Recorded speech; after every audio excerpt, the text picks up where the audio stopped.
Hello, ChemComm class. Just coming here. We're in a new section now. We are going to go ahead and start Unit 13, which is a petroleum unit. And this is kind of where ChemComm gets a little different and kind of breaks away from Chem 1. These are things that Chem 1 doesn't go over. It kind of gets into the realm of organic chemistry, just a really basic understanding of organic chemistry. It's not like the organic chemistry that we teach here at the high school. It's a little different, but there's some naming and things that we cover that's, honestly, I enjoy it. I think it's one of my favorite sections. So I hope you will as well. As you can see here, we got the results of that last question on that quiz the other day, and it's kind of shocked how many people took the bait on those last two questions. I made every question get them correct, but why do you said some hurtful things? I just feel just across the school day, across all the periods that I teach, just, some of you were nice. I think a lot of you just put this is great because you thought you'd get it wrong if you didn't, but it's okay. Got thick skin, I can handle it. But yes, we'll just kind of proceed onward. In all seriousness, this is Unit 13. You notice we're starting on 13.1. There are certain things that I'm just going to be removing. It'll save you time. It'll make the burden on you not as much. We're going to cover what I think we need to cover, and we're going to move past things that I don't think we need to cover at this point in time. This worksheet, this note worksheet, since you guys didn't get this packet, I've attached this note worksheet. I've attached the PowerPoint. You can print it off and handwrite it, or you can type it in as you watch this video. So there's a couple different ways to kind of go about this, as long as you make sure you have the information and you understand the information. So let's talk a little bit about petroleum and what it is, and this is quarter 4, okay? Most people, when they hear petroleum, they at least associate it with like gasoline or oil or the things that we get from the ground.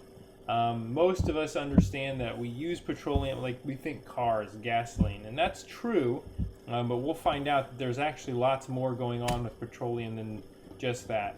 And the other thing we've kind of already dealt with our presentations is the considerations and the things that need to be dealt with when we look for more sources of petroleum and start to acquire those sources. What needs to be considered? So let's kind of go to the basics here. What is petroleum? Petroleum is crude oil, okay, when it comes straight out of the ground. This would be an unprocessed raw material. It's kind of a greenish brown or black fluid. It's kind of tar-like. It can be fairly thick, okay? And what you have in there is a lot of different types of hydrocarbons. It's a mixture. It's not just this pure substance coming out of the ground.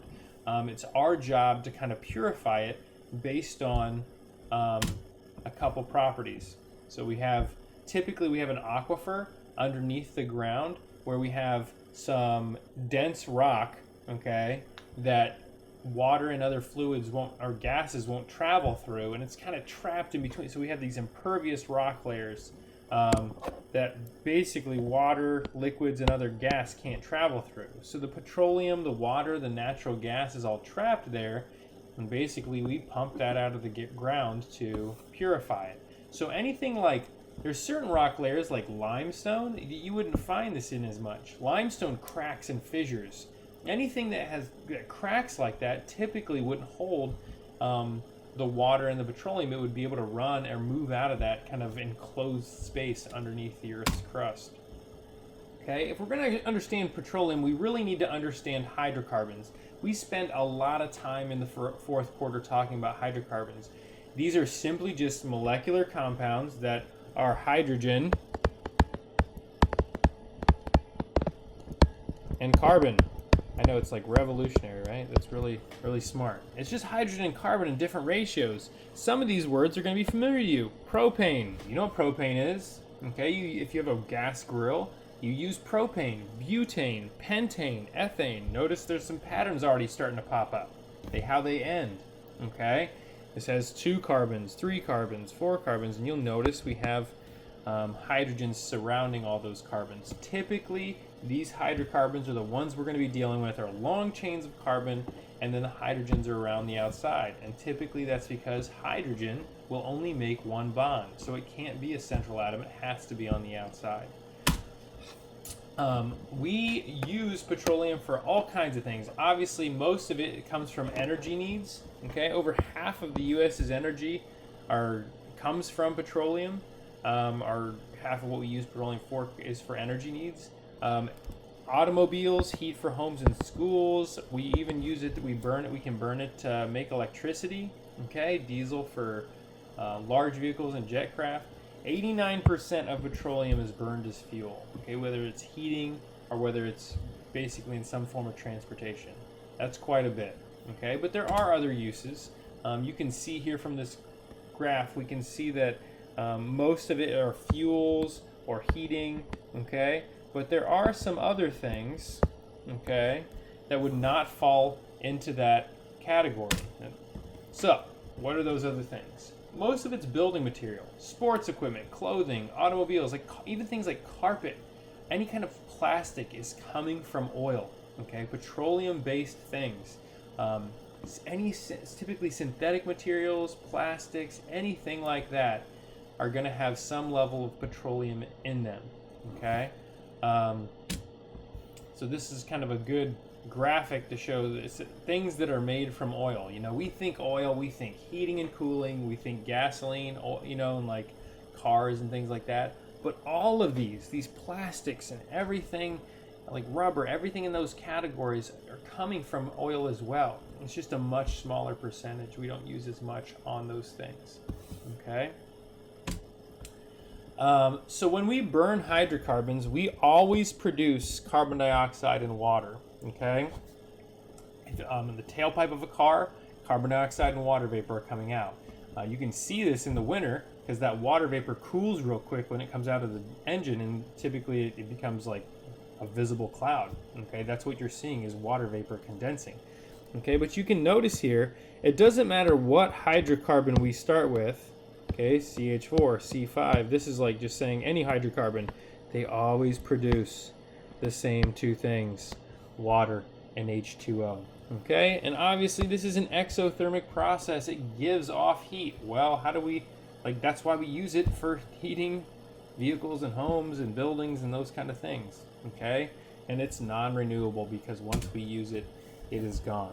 Okay, so let's go back to what we said earlier. We talked about crude oil, okay, and drilling it out of the ground. We've got this mixture of all this stuff. So the question becomes, how do we separate it in the different types of hydrocarbons? Ethane, propane, butane, pentane. How do we separate in the different types? Well, we go through a process called distillation. Distillation is the process of separating things based on boiling points. If you took an organic chemistry class, you might do a distillation that looks like this. Okay? You have salt water down here in this container, and then you're going to add heat to it. Well, what's that going to do? Well, water's going to boil and start to evaporate, and it's going to climb up here into this, and eventually as it cools down, it's going to fall down this condenser tube to where we can get pure water in this substance, and then you'll be left with salt here in this container. So what you're doing is you're using the boiling point of water to separate it from the salt. It's a great way to separate mixtures. Remember, mixtures are not chemically combined, they're just physically in the same space. Okay? The water that you would produce, the pure water, we would call that the distillate. Okay, that's the thing that you're distilling, all right, or the thing that you're purifying. We are going to talk more about distillation when we talk about fractional distillation, which is specific to how we use boiling points within petroleum to separate the different, what we call fractions within petroleum, but we'll do that later. Okay, what I want you to do right now is look at the activity on 13.2. So if we look together here real quick,